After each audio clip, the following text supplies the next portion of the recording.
It's Thursday morning. It's 9 a.m. As we always say, that is when the fun begins. It is our town here on 94.9 and 99.1 The River. My name is Darren Swenson. Our town, as always, brought to you by Decorah Bank and Trust. A little later on in the program, we will talk to Spring Grove football coach Kody Moore. The Lions will take on Fertile Beltrami in the state semifinals at 1 o'clock this afternoon. You can hear it on 104.7 KVIK. Our coverage will begin right around kickoff time. Wade Grundy and myself will be on the call of that one. We'll also talk to Decorah School Superintendent Tim Cronin.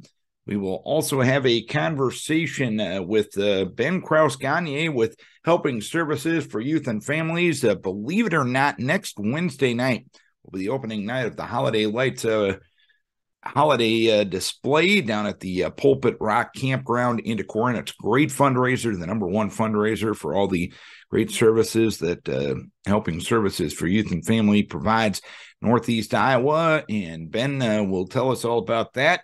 But we'll kick off the show this morning talking to Veterans Memorial Hospital CEO Micheal Coyle. Micheal will discuss the transition now between a city-owned facility and a county-owned facility, now that Key County voters have passed the measure to make Veterans Memorial Hospital a county-owned facility. Micheal will start the program right now. This is Our Town. It's brought to you by Decorah Bank and Trust, and it comes your way right here on 94.9 and 99.1 The River.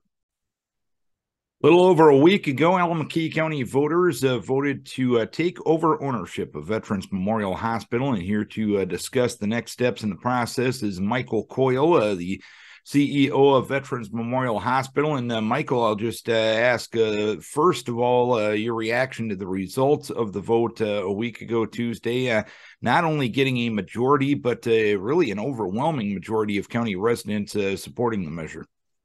Yeah, we were a little excited, as we were doing our community forums throughout the, previous couple months. We've seen a lot of really positive folks, heard a lot of great comments. And then when we started doing some phone calls, we did about 500 phone calls with about a 70 to 80% support rate. And I thought, well, hopefully that holds out.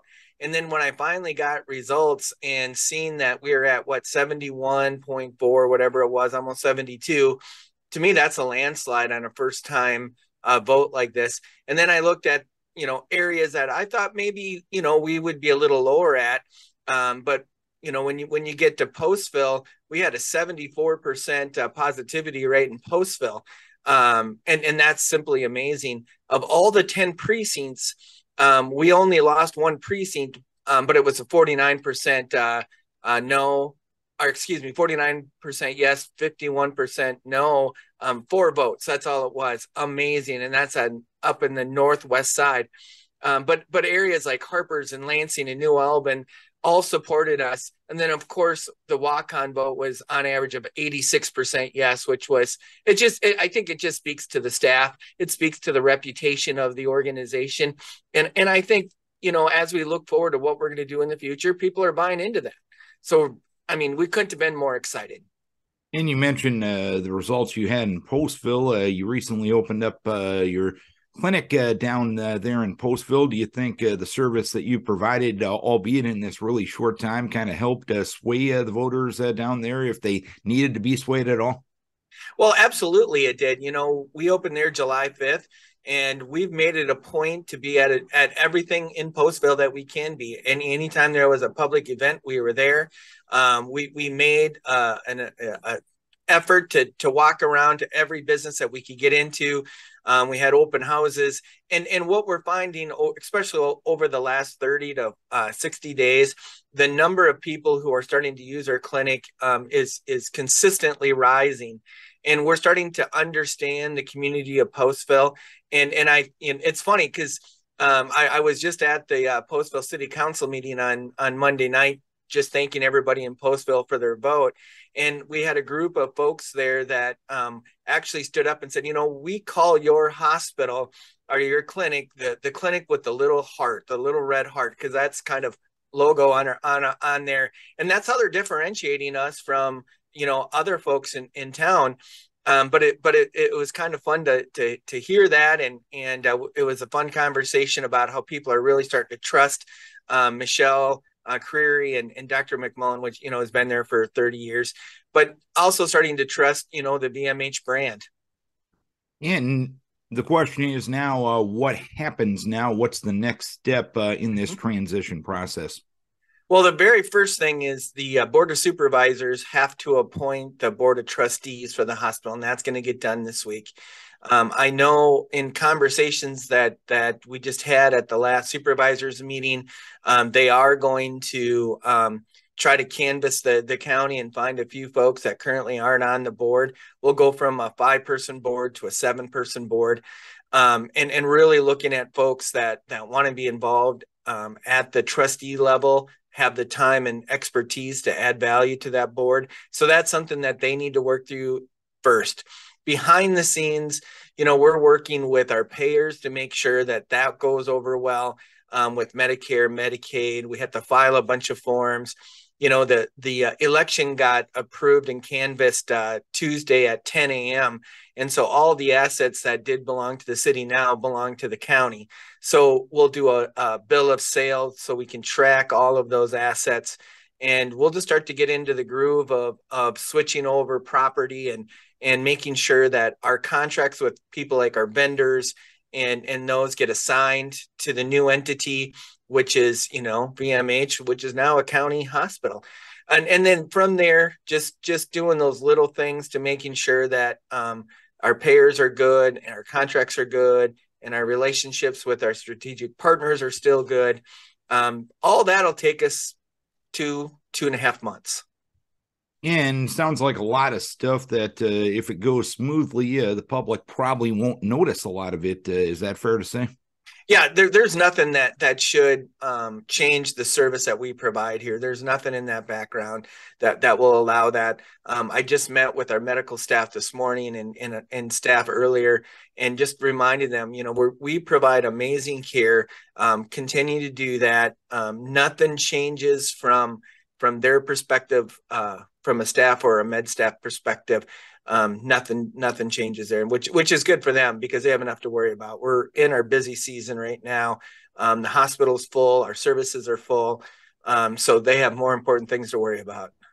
When it comes to the tax structure to help finance the hospital, when does that tax structure begin for county residents? Well, I think people have to realize that everything's a year behind. So we'll submit our budget to the county. That budget has to be approved. I do believe in that March time period. We'll be working on that here in the next couple of weeks to have a preliminary budget done, and then we'll let the county board of supervisors know that the mill rate is $1.09, or and that's what we said when we were doing all of our public forums. So that will be the number that we use. And then from there, it's just following, the county budgeting process. Then when they start collecting taxes and that get dispersed, we're looking at about a year from now before we'll see any dollars coming in. 16 months by the time the second payments come in, and then from there on, it's we get half. We get probably 3/4 of the total balance in the beginning of the year and a quarter at the end of the year, because that's just how people normally pay their taxes when they pay twice a year.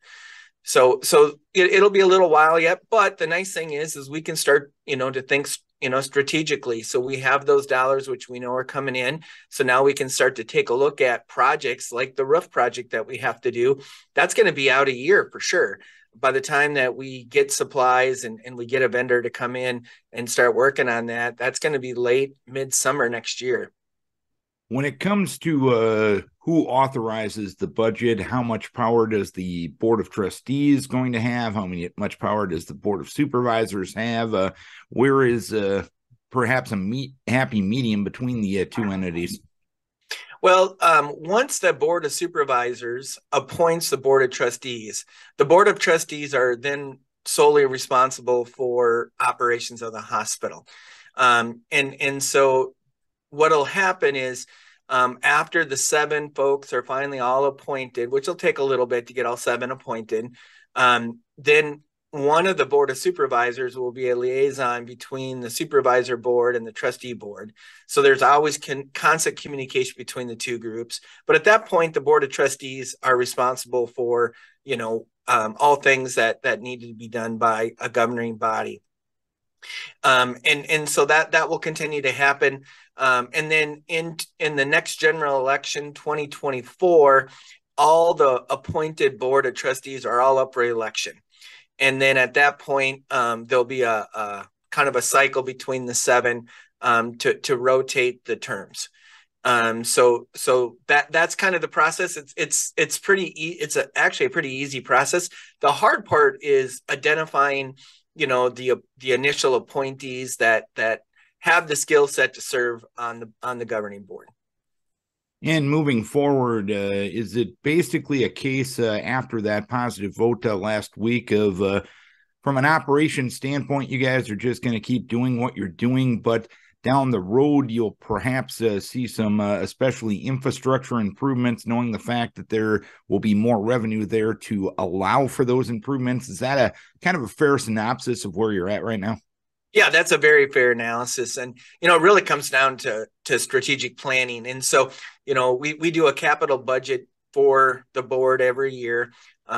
Before it was with the city, now it's with the county. So we'll be able to look at 3-5 years down the road and really prioritize some of the things that we have to do. Now, $950,000 seems like a lot of money, and it is a lot of money. But when we're a $50 million organization, $1 million is going to do some good things, but it doesn't fix all the problems, not by any stretch of the imagination. And so we're going to have to use those dollars very wisely to get the most out of them that we can, and that we attack problems and needs, infrastructure needs, whatever they may be here on our campus first. But like I said, it allows us to think, for a few years down the road. So something that maybe we wouldn't have replaced for 8 or 9 years from now, when it's totally out of service, now we can do it, before it starts to cost us a lot of money to upkeep. And so that's going to be one of the most important things that the board of trustees takes a look at is what does those replacement needs have for the next few years? How do we prioritize those? And then again, trying to keep all that work as local as we can, so the dollars that we get from the taxes can hopefully be spent with those businesses here in Almaty County. Anything else the public needs to know right now as you make this transition?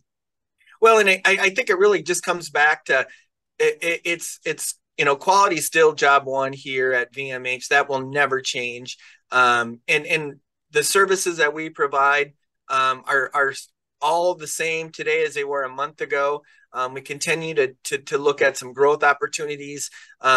So folks don't have to leave the county to provide those services. We're going to continue to do that. But, when you come in, you don't have to worry about a complete changeover. We do encourage everybody, anytime you come to our services, bring your insurance card, bring your identification and some of those things, so we can keep the registration process updated. We are going to be at, a new year here, obviously, fairly soon. And when that happens, a lot of insurance companies may change your ID number for your insurance. So especially after the first of the year, it's not because we switched from city to county, but that's just how insurance companies do it. And so that's where it's very important to bring those things in.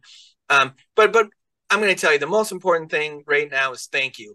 We can't thank the folks of Almaty County enough to have trust in us, to have confidence in what we do, understand the value of the organization and what we can do for the county and now for the region. And that's the most important thing. You can trust what we're doing here. And we do have quality outcomes that are second to none in the area. And we'll continue to do that and even get better. All right, Michael, we appreciate you taking the time to tell us on where this transition process is at. Exciting times for Veterans Memorial Hospital and really everybody in Almaty County related to healthcare services that you guys provide. Thanks for the time, as always, and happy Thanksgiving to you and your family. Well, same to you. I appreciate it, and enjoy the weather. Enjoy the weather. It's going to get fun. You and I might have different definitions of fun, but I digress. Micheal Coyle, CEO of Veterans Memorial Hospital in Waukon. It is the most wonderful time of the year. It's time for Holiday Lights, a fundraiser for helping services for youth and families. Ben Krouse-Gagne is joining us from Helping Services. And Ben, I know a lot of work has been done out at the Decorah Pulpit Rock campground to this point, watching a lot of your posts via Facebook, Instagram, all sorts of social media. And it's all ready to come to fruition next week. How excited are you to put on this event once again? Yeah, we are thrilled. Like you mentioned, we've been out at the Pulpit Rock Campground setting up all the displays there for holiday lights. And yeah, we kick off with the opening walkthrough night on Wednesday at 5 o'clock.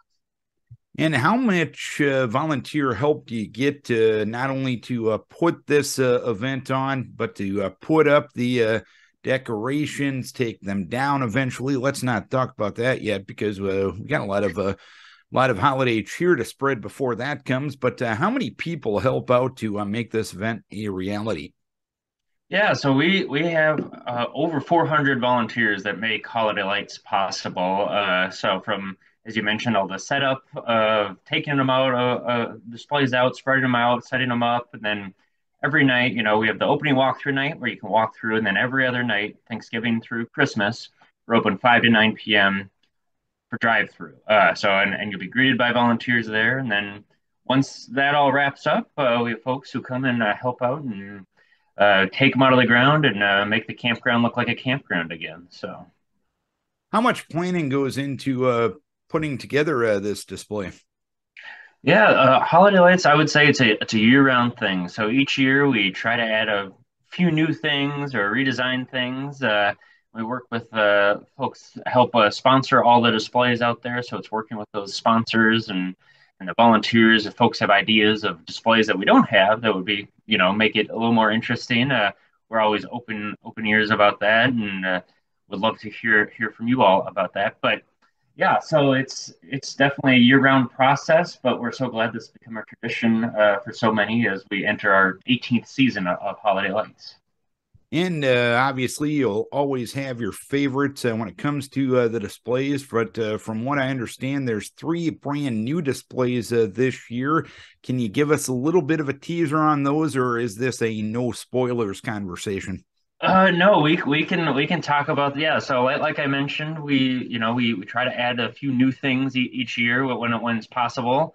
So yeah, we've got Santa's clothing on a line. That's a new one. We have a Nissy that's going to be joining us, and then Santa working out. So it's you can come see if you can see the new ones throughout, and we shift the old ones around. So sometimes you may not have saw one year, or you didn't look left or right when you drove through. It's very cool, and obviously we have everyone's favorites out there. The rings that you drive through, the big combine display, or the fly fishermen. So they're all out there again this year. And you mentioned the Wednesday night walkthrough night coming up next week, and we'll get back to that towards the end of our conversation. But some other special nights throughout the Holiday Lights Festival. Every Friday, Saturday, and Sunday night, a guy will check in to see if you're naughty or nice, right? That is right. Yeah, we have Santa visiting every Friday, Saturday, and Sunday through, I guess, the weekend before Christmas. This is last, so December 18th will be the last visit there. So you can drive on through and give Santa your list. We have a mailbox that if you come on a Monday or Tuesday or Wednesday and he's not there, you can drop it in the mailbox and he responds to those letters, which is very nice of him to do that. But he's got a little treat for folks who stop by and say hi there. So yeah, so it's very exciting for that we have Santa come back each year. And live fireworks back again this year. Yeah, so we're lucky that we'll bring the fireworks show back. So this year will be on a Friday night, Friday, December 9th. So Mick Layden will be putting those on again. So we invite everyone to come down to the Decorah High School football field. You can sit in the stands, watch it. We have holiday music and a few announcements, but I would encourage folks who watched from their house or parked off to the side. Is there's also the fireworks that go up high, but there's also some low ones. It's really a nice show right into the football stadium there. So if it's a nice night, or bundle up and come on through, and the Booster Club will be serving cookies and hot chocolate again. So we're very grateful that they do that. And it's all for a free will donation. And of course, spreading holiday cheer and sharing these displays is always a great thing. But in the big picture, it's benefiting all the great services that you have at Helping Services for youth and families. And just talk about that connection between this event and the good you guys are able to do as an organization. Yes, yeah. So, as you, either come for the walkthrough night or drive through, volunteers will greet you and ask you for a free will donation. And that doesn't just pay for holiday lights, that directly supports the programs that help in services. So this is our most important fundraiser each year. And we encourage those folks who have gone through. We thank you for that, and thank you for your donations. So those go throughout Northeast Iowa. So Helping Services for Youth and Families serves 8 counties in Northeast Iowa, not just Decorah, not just Winneshiek County. So those go into our programs supporting survivors of domestic violence, youth mentoring, so connecting a youth with a caring adult, drug and substance abuse prevention, and problem gambling prevention. And then also working with those new parents, and our family education team works with them to make sure that their children are hitting their milestones. So our goal at Helping Services is to make our communities healthier and safer, and we do that in partnership with you through your free will donation or volunteering for one of our programs throughout the year. And what are the 8 counties that your organization serves in our neck of the woods?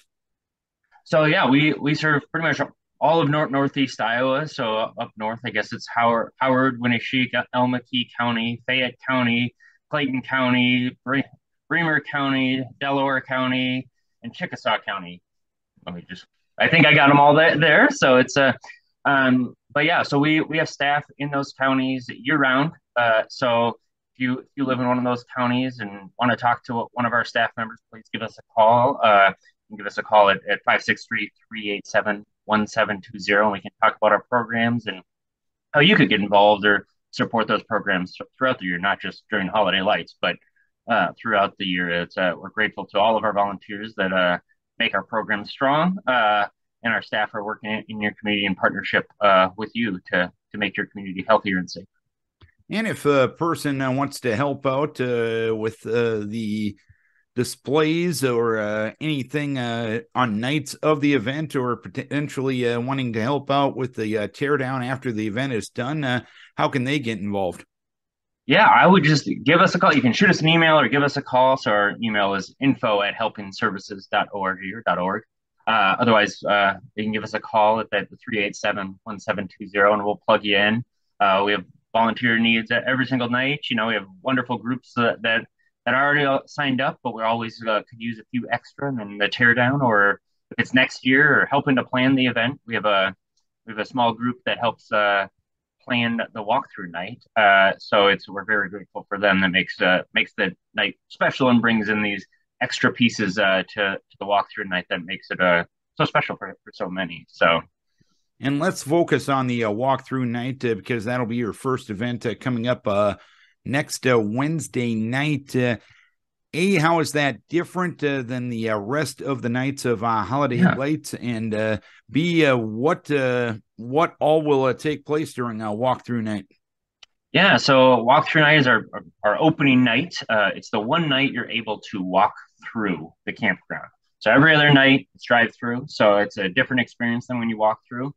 But our walkthrough night, we encourage folks to come. There's a lot that is going on there. So we have a bunch of local restaurants they're bringing in soup, so you can enjoy a soup sampler. And then we have cookies and hot chocolate. A live nativity is brought in by St. Ben's. We have local choirs that come in. It's your first opportunity to see Santa. Santa will be visiting, and we have professional photographers on hand. So Rachel Riley and Be Creative Films will be on hand to take photos with Santa, and we have a special holiday scene. And then for the kids, we have Pokey Pete. So Pokey Pete doing some loops through the lights so the kids can, I guess, get the first chance to drive through. So, and we're open 5 to 7:30 next Wednesday. That is on November 23rd. So we encourage folks to come. There's parking available at the soccer fields along Pulpit Rock Road. We have a shuttle from Earl Public Transit that will bring you right to the gate, or you can walk the bike trail, and that's lit up for you to walk in. You also can park on the south side of the campground there, the Twin Springs side of the campground. So parking is limited a little bit, so we encourage folks to carpool as much as possible. And come on early, stay as long as you want. It's a wonderful time. It's your opportunity to kind of see those displays up close before you have to drive through and see all the displays from your car. Anything we're missing? Anything else you want to pass on about this great event in its 18th year already? Yeah, no, we are very grateful that Holiday Lights has become a tradition for so many, and it kind of kicks off the holidays for so many in our region. So anyone who makes a donation when you come through, thank you. It's a hugely important for our programs. So know those dollars are going right to the community doing work. So we're grateful for that, and we encourage you to come for the walkthrough night and then come back and drive through. It's an exciting time, and we're grateful that this event happens each year, and that's because of you all visiting and making it so popular. All right. We appreciate you taking some time, Ben, to talk about the beginning of the most wonderful time of the year, Holiday Lights, starting with the walkthrough night next Wednesday night. Thanks for the time, as always, and best of luck with another great Decorah holiday tradition. Perfect. Thank you. We'll see you all at Holiday Lights. Ben Krouse-Gagne with Helping Services for Youth and Families. Holiday Lights starting next Wednesday night with the walkthrough night at the Decorah Pulpit Rock Campground. Time now for our monthly check-in with the superintendent of Decorah Schools, Tim Cronin. The board meeting took place this week. It was your organizational meeting for the year, and probably one of the topics of discussion that got the most attention was the sale of the Northwind building. Obviously, that's been a process. The auction took place on October 29th, but it wasn't a traditional auction, as you explained in previous conversation with us. How'd you feel that process went in total? So there's a couple things. How they actually auctioned off the property was kind of new to me. I'm not used to that. They had offered it in 3 different parcels, and so they worked up the highest bid they got for like the school building, for the garage, for just the land, and then they put it all together and said, okay, that the bid for all those pieces would be $400,000, and then they would go back and bid the whole thing. So obviously they know what they're doing, and they did get a nice bid, and it went all as one, which I think from a school district perspective, that just helps us with transferring ownership and not having to work on easements and stuff like that. So having it all be having the highest bidder be one purchaser, that is preferable. So we're glad that happened. So the auction was kind of different, and then just understanding how school districts dispose of property. We had the public hearing at the meeting to say, does anybody want to speak to us selling the property? And I think most people say, well, wait a minute, you sold it back on October 29th. Well, we had an auction with an intent to buy on August 29th. And so the meeting this month, the public hearing was, hey, we're going to sell this property. And, people had a chance to speak on that. We did have a visitor that spoke on that. And then later on, we had an agenda item to approve the sale. So just understand that when you're a public school, we can't just, have an auction and sign the contract the next day. We have to have a process. And so that process did get completed with the public hearing and the resolution of the conveyance of the real property last night. So both of those the public hearing was held and the property was approved. So yeah, the short answer is, yeah, I think it went well. Appreciate the work that Burke put into that, and think it worked out well for the district. How often does schools sell property? That's a great question. I was just, I've been a superintendent for 9 years, and this smaller districts, and I was shared, the last 3 years, we didn't really, we might sell small items, desks and chairs and stuff. But property, like real estate property, I don't think that happens very often. And it's obviously kind of a learning experience for myself, and I think for some people, just kind of go through that whole thing. Anytime a school disposes of larger, small item, well, not real estate property, but items that go for over $5,000, you have to have public hearing and a board approval on that as well. So there was one item, a walk-in cooler, freezer kind of thing, and we had that public hearing for that item on November 7th. And that public hearing was held, and then the board approved that as well. But real estate-wise, not very often. And last night was your organizational meeting for the year. This used to take place at the beginning of the year, but now that school board elections are coinciding with regular general elections, it's forced to this time of year. And from what I understand, a little bit of a leadership change, not at the top, but the next step down on the board, correct? Yeah, that's correct. Ron Podness again will serve as board president, and Cindy Goodner will be our vice president. And is it a challenge to have your organizational meeting this time of year as compared to the beginning of the school year? I know you're coinciding with new election laws in the state of Iowa, but is this way just something you're going to have to get used to? Yeah. I don't know if there's much of a way around it.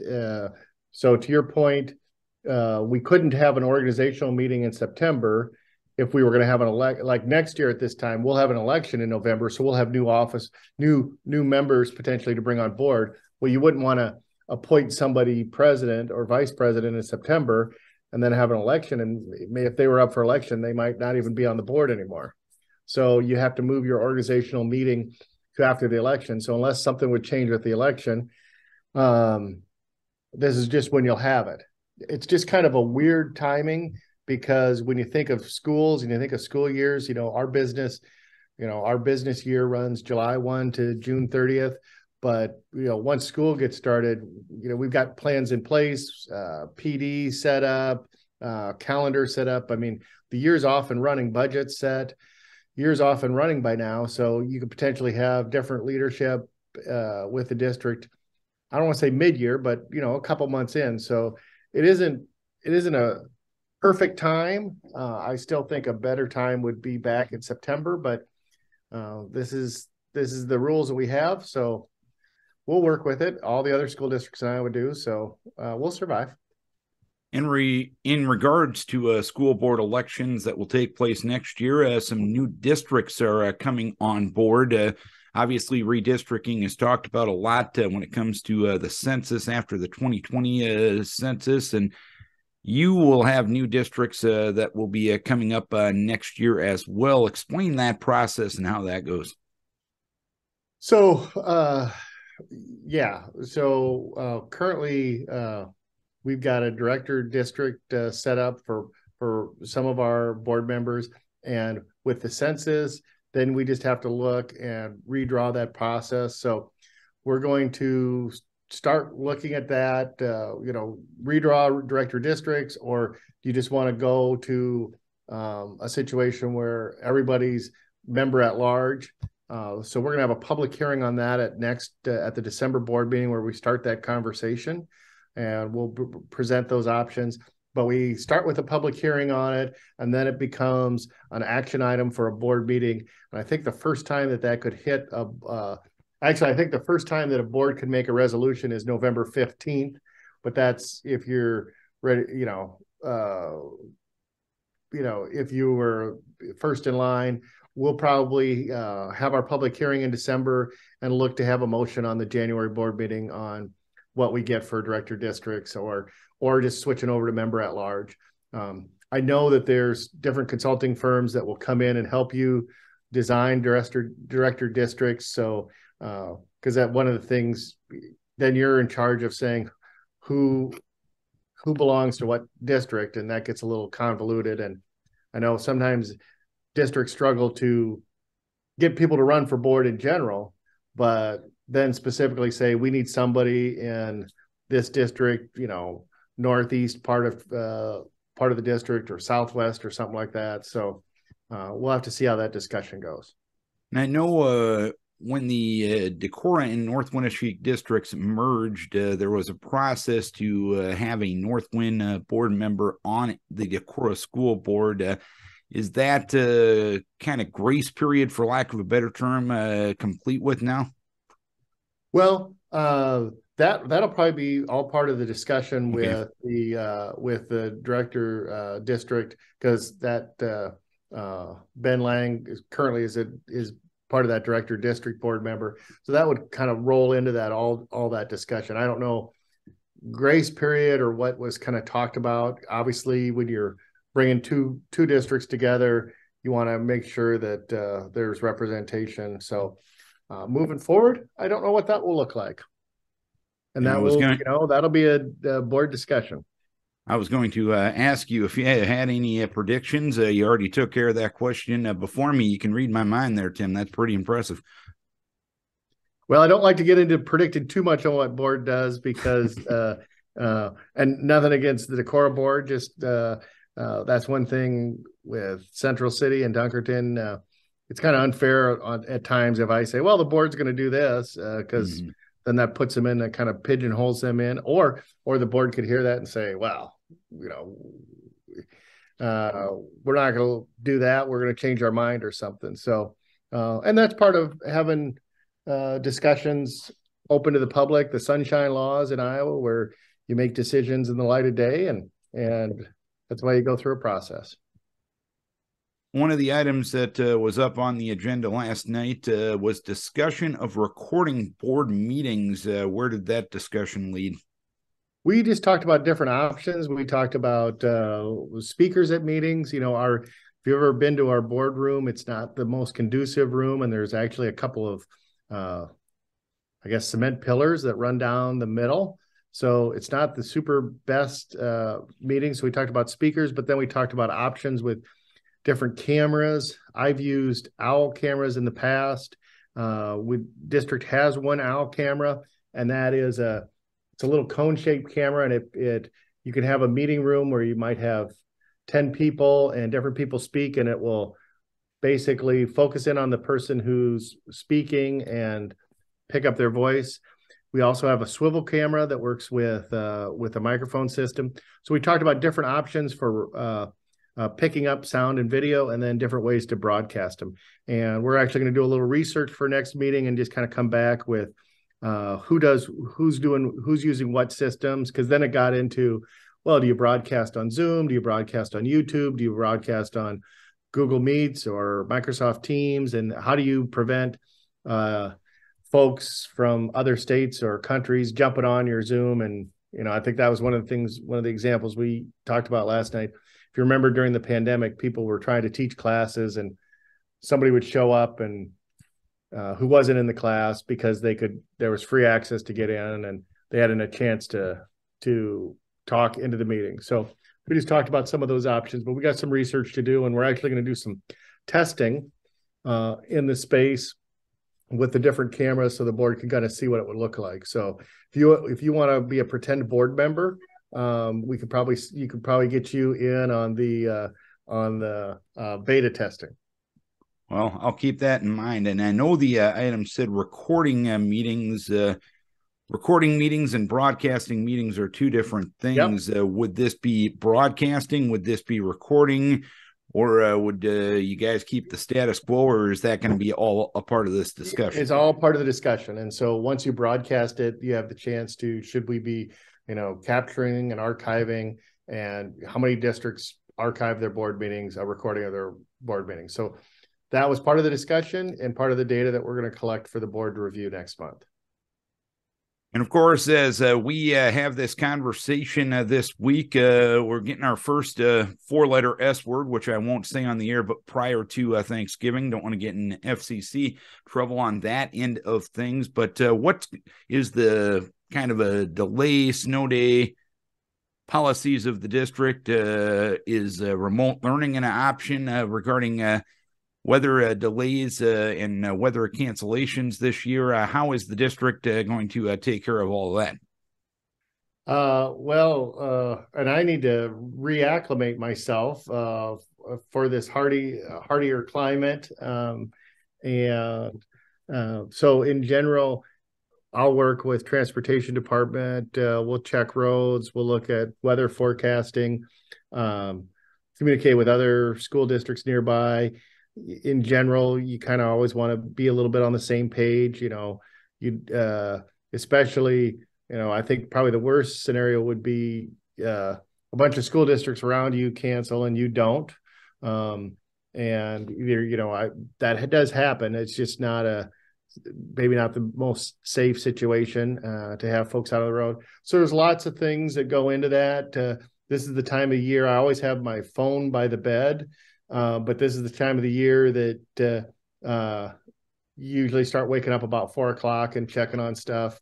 So if I'm a little irritable, that's going to be my excuse. But yeah, we just kind of keep track of that kind of stuff. I'll have to kind of learn on what our threshold is. It might be a little different than I maybe had in Central City and Dunkerton. I know, you always have key you get reports from the staff, but for example, there might be somebody on staff. I had in Central City, the custodian every morning went into work about 5:30, and he was if I needed more information that I didn't have, he might be somebody that I would reach out to and just ask him how Highway 13 was. Usually I'm used to having that decision made between 5:15 and 5:30 every day. In the morning. So again, I'll have to adjust. That was 5:15 was my Central City time. Dunkerton, we had a little bit more just because of the routes and what time people are getting picked up. But there's a lot of information collected there. It feels a little like a middle school dance where you used to like, well, I'll dance. Does she like me? Maybe I like her. Would she dance with me? So there's a little bit of that when you get down to the end. Like or my experience in working with some superintendents are, well, I'm close to going. If I go, will you go, kind of thing. So we do a lot of stuff to get to decide on, delayed start, no school, early release. And then with regards to making up the hours, we did have something during the pandemic that we were able to count those hours as remote learning and not have to make those up with the state. The state took that away last year. So any remote learning days don't count as student contact hours. And so then that takes away a lot of incentive for districts to have remote learning because you can't get credit for hours with the state. And, we're required to have 1,080 hours of school every year. So if you would have a lot of late starts or early dismissals, then you cut into your cushion. Anything else the public needs to know regarding what's going on in the school district right now? Boy, I think I can tell you there were some less exciting things, like we grabbed some spending authority and whatnot, but we're going to keep the meeting times on Monday at 5:30. Slight change, so it's usually the second Monday of every month. Slight change next month. We're going to move up to 5 p.m. to accommodate some music, the winter concert that same night. And then in April, the second Monday is, I think, over like our spring break, our 2-day break. So we moved it to April 17th. So those are the two changes. But if you can always find our agendas online. And if you have a question of, if it's like snowing and you're wondering if we're going to have a meeting, you can always just call over or check the website, and we should have that out there. So I think that's probably the big things we covered. I was getting after last month, I should let you know that we've got a viewer in the southeast section of Wisconsin, as my uncle has, who grew up and out by Highlandville and went to Decorah High School at least his freshman year. Listens, so my Uncle Gary's listening to these, and he set his calendar so he can every month check in and see what's going on in Decorah School District. So I assume he really likes the good questions that I'm being asked. I'm guessing he likes the answers a heck of a lot more than the questions, but I digress. But good to know that you're expanding the audience. We'll have to keep that in mind when we let the advertisers renegotiate the contract. Yeah, let the advertisers know. All right, sure. Tim, we appreciate your time as always, and hopefully not a lot of 4 a.m. days regarding snow over the next few months, but you're probably going to have a few, but that's just part of the gig, as you very well know. Appreciate the time as always. Look forward to chatting with you in the month of December. Sounds good. Tim Cronin, Superintendent of Schools at the Decorah Community School District. The Spring Grove Lions getting ready for the state semifinals this Thursday against Fertile Beltrami. Head coach Kody Moore joining us, and a bit of a recap from last Thursday night in the victory over Hancock. That's a team that presented some unique challenges to you, especially on the interior line on both sides of the ball. How were you able to rise above those challenges? Well, I just think those guys up front, they took that challenge and ran with it. We knew, when watching film before playing them, we knew what they looked like up front. Very physical, like you said, Darren, very big. And so I challenged those guys, Ty, Logan, Brandon, Ethan, Emmett, when he was in there. We challenged them saying, hey, I know they're bigger than us, but this is exactly why we worked in the offseason in the weight room. So I just think our guys really accepted that challenge. And there were times where, they definitely made it tough on us running the ball in the interior. But I thought overall, in a 4-quarter game, I think we won most of those battles. And if you look at the offensive production, that points to us getting the job done up front. So overall, I was real pleased with that. And on the defensive side of the ball, how much do you sell that team concept on defense, knowing the fact that you might not get the tackle as the linebacker or the defensive tackle, but if you take up a blocker, you're freeing up your teammate to do so? Yeah, I mean, it's something that all the coaches harp on, between Corey and Eric and Don and Brian. All those guys are just always on us. Like when we're running our scout offense versus our team defense, they're yelling 9 hats to the ball, 9 hats to the ball. And the nice part about our guys is they understand that even if they're not the ones making the tackle, they know that them doing their job is what allowed that to happen. And they enjoy that part of it too. They enjoy the team aspect of the game. And that's why we've been successful up to this point. And granted, this is something you don't have to worry about to come Thursday because you'll be nice and comfortable indoors, but the weather the other night was a bit of a challenge. Wind chills in the 20s, northwest winds kind of blowing crossfield at 20 miles an hour. How do you go about preparing a team to deal in those conditions and getting over that mental barrier that it may arise? Well, I think just talking about it right away early in the week when you see what the forecast is important, just to kind of get it out in front and be like, hey, this is what it's going to be. It makes no difference. And again, the old cliche, it's the same for both teams. So what I challenged them in that game is we knew that Hancock is the best team that we've seen, and that's how it should be in the state tournament. And, so we knew we were going to face adverse situations. The weather was part of that adversity. And I was just real pleased with the way Elijah, the way he was able to throw the ball effectively in that weather. The nice part, it wasn't wet. Early in the week, they had talked about the possibility of it being wet, which that adds another hurdle. But he did just a really nice job of overcoming that. And, the other part about it is Hancock is a heavy passing team as well. So, all things were even with the weather being the way it was, and just proud of the way our guys responded to that. And this definitely classifies under the good problem to have, but In preparation in planning practice this week, obviously the weather and daylight savings time prevent some challenges, but you're still practicing, so that's a good thing.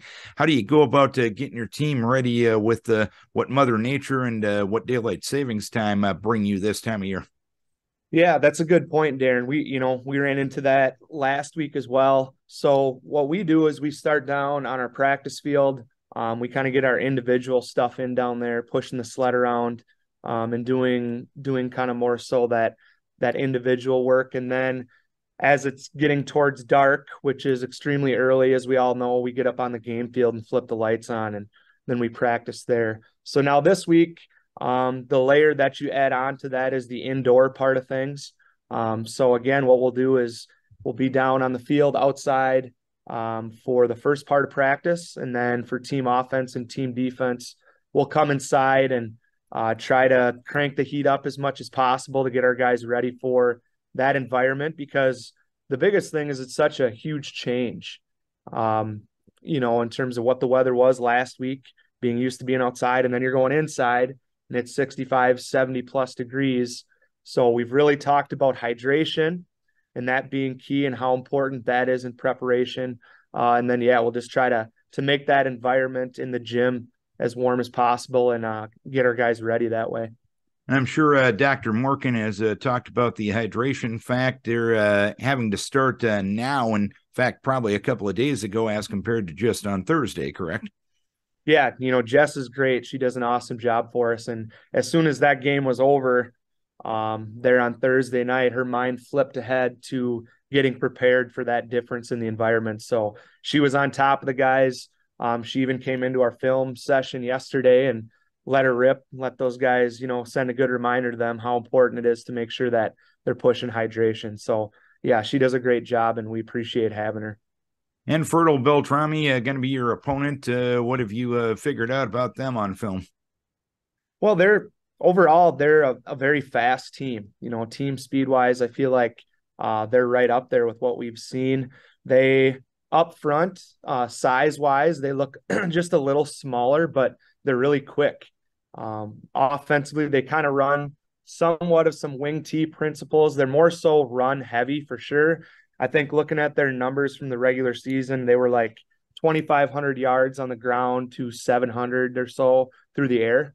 So they're definitely more so a run heavy team, but they do some different things in pulling guards and pulling their center. And then they just have a really dynamic running back. He's a sophomore, number 2, and he's a game breaker type of kid. You can just see his speed on the field when he gets into open space. He's a track guy in the spring. So we're going to have to try to limit the space that he can get in, because if he does get into open field, he can take it the distance. So I think that's going to be very critical, limiting him. And then they have a couple other running backs that they mix in and get a pile of carries as well. So stopping their run game is going to be critical. And then when we're on offense, their D-line, again, they're small, but they're very quick. They get off the ball. We're going to have to try to use hard counts to try to get them off their rhythm. Their linebacking core is big and physical. If you look at their weights at the linebacker, you would think, well, maybe that's their D-line, but they kind of have that flipped a little bit. They have some big physical kids at linebacker and fairly athletic corners as well. So they present a really good challenge, and our guys are just jacked for the opportunity to go play at the bank. It's been a few years since we've been there. We had 2 kids that were in 8th grade and suited up on the sideline the last time we were there in 2018. So for a lot of the kids, it's a whole new experience. We had a few managers as well that were there, so they got to experience it some. So our guys are just really excited for the opportunity and the great challenge that Fertile Beltrami presents. And are they a team that will probably try to use their offense as a good defense to keep your offense off the field? It could be. I mean, I don't see them quite as much of a grinder, like 3-4 yard type of team. They're more so like to hit the big plays in the run game. So, it's possible maybe after they check out our film, they say, hey, we want to keep these guys off the field on offense, and they'll try to grind it out. But even if they are a big play running team, the reality is if they're running the ball, the clock is going to be moving. So we know that can shorten the game. So our defense has to do a good job of getting them off the field and not allowing them to put big drives together. And at the same time, you don't want to give up those big, easy runs.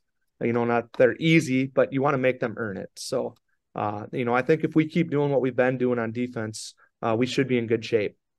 All right, Coach, state semifinals this Thursday. Always good to still be talking football here the week before Thanksgiving. Keep your guys healthy, and hopefully in a couple of weeks we can have another chat getting ready for another football game. We wish you best of luck. Right on, Darren. Thanks so much. We always appreciate your coverage. Kody Moore, head coach of the Spring Grove Lions. Lions and Fertile Beltrami, 1 o'clock on Thursday afternoon at the Bank. A thank you to the guest on the program this morning, Micheal Coyle from Veterans Memorial Hospital in Waukon. We also want to thank Ben Krouse-Gagne from Helping Services for Youth and Family. All the fun starts next Wednesday night with the annual walkthrough night, and then Thursday, the fun fully begins. Thanksgiving night through Christmas night in Decorah. 18 years for that great event, year in and year out. We thank Ben for telling us all about it. I want to thank Decorah School Superintendent Tim Cronin for joining us. And, of course, good luck to the Spring Grove Lion football team today.